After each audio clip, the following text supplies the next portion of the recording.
Assalamualaikum warahmatullahi wabarakatuh.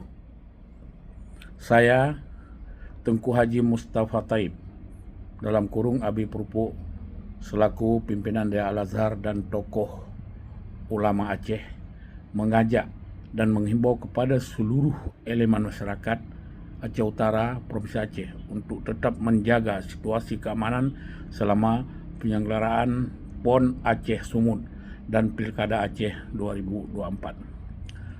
Tidak melakukan perbuatan yang dapat mencederai nilai-nilai kemanusiaan dan perdamaian yang bisa menimbulkan perpecahan, persatuan, dan kesatuan bangsa.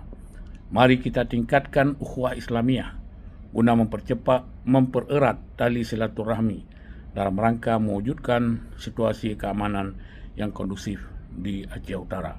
Assalamualaikum warahmatullahi wabarakatuh.